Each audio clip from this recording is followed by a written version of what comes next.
Hi again, Chelsea here. Thank you for joining us. My name is Chelsea Hansen, grief healing expert, and I specialize in sudden loss. In our previous video, we talked about setting the intention to heal. And the reason we set the intention to heal is so you can guide your path towards restoration. You give yourself a plan of action. Yes, I am going to heal. I am healing now. So my assignment was to you to set that intention, repeat it to yourself throughout the day, and even put reminders in your house, sticky notes, post-it notes, mantras. I am healing now. And in fact, as an additional suggestion, perhaps light a candle during the day. Every time you walk by it, say, I am healing now. You're triggering yourself to repeat that statement to you. Besides lighting a candle, perhaps it's every time you walk by your loved one's picture or something to trigger that thought in your mind. So today, in this video, I'd like for us to take the next step. You set the intention to heal. But what exactly is healing? What is your definition of healing? Everyone's definition is unique to them. Yours will be different from someone else's. But the reason I want you to define healing is for you, so you have this picture to work towards, this vision.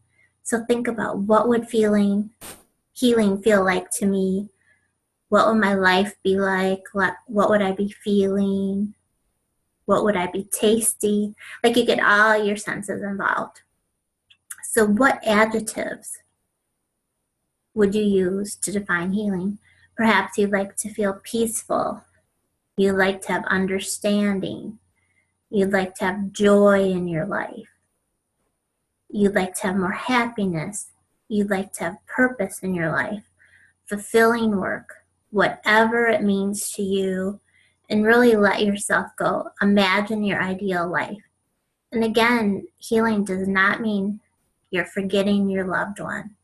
It doesn't mean you're getting over them. You're integrating their presence into your life. The relationship continues. The continuing bond of love continues. They're always with you. That presence is always with you. So you're learning how to have a new relationship with them. So your definition of healing could include them in your life. For example, my definition is to have a happy, fulfilling life in honor of my parents, Donna and Ken, who died. In fact, let me read my definition to you, because I give you the correct definition. And this was really my guiding action that I used. So let me give you my definition. Then I'll give you a couple other examples from other people to get you thinking of, wow, this is possible. What do I really want? So yeah, let me grab the definition. And mine here, this is actually from my book, my book that's coming out, the Sudden Loss Survival Guide. And I define healing as to think of my deceased loved ones with happiness and not sadness, to appreciate the moments I had with them rather than disparage the time that I did not, and to live my life in a way that honors their lives with joy, meaning, and purpose, and to know their spirits are always with me. That is my definition. And another woman, Barbara Schulte, a bereaved mother who also works in the grief field, this is how she defines healing, and she lost her teenage son. A constant holding dear to my heart of all those things I love about him and our time together. Healing is living my new chapter with a willingness to feel my pain and a willingness to let it go as much as possible that I can in my own time. Healing is also discovering the joy that is surely waiting for me in my life as I move forward one step at a time. So yeah, a lot of wisdom in that statement. So really think about it. Think about what resonates with you. so you can craft a healing statement, define healing, how it works for you. Another grieving mom who lost her adult son, this is how she described healing. Peace deep in my heart and soul, connection to my son and everything, engagement with the people I love, purposefulness in my life choices, and contentment with being here now. Another bereaved mother described healing as giving herself permission to say yes to life again. She explains, I say yes to joy. I say yes to loving myself and others. I say yes to gratitude for what I have in my life. I say yes to self-care. I say yes to finding purpose.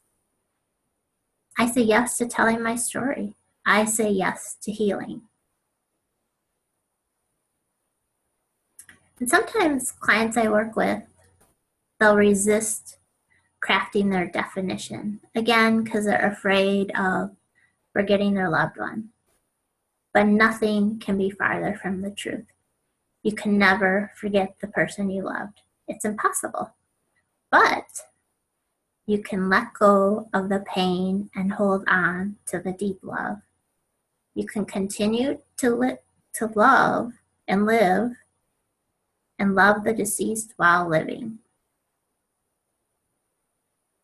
And even after you're gone, even after you die, your soul will keep loving the person that you love. So that is my assignment for you today, to define your definition of healing. What does healing look like? What does healing feel like? What adjectives, again, would you use to describe it? So I would suggest getting a grief healing journal, anything, just like a little notebook, whatever to write notes in. Put your definition of healing into there. So thanks for joining me today. Feel free to reach out if you have questions, and email me, info@chelseahansen.com, and I'd love to hear your definition of healing. Thanks for joining us today, and kudos to you for your courage for continuing on to heal from sudden loss. You are a survivor of sudden loss. There's no question. I know.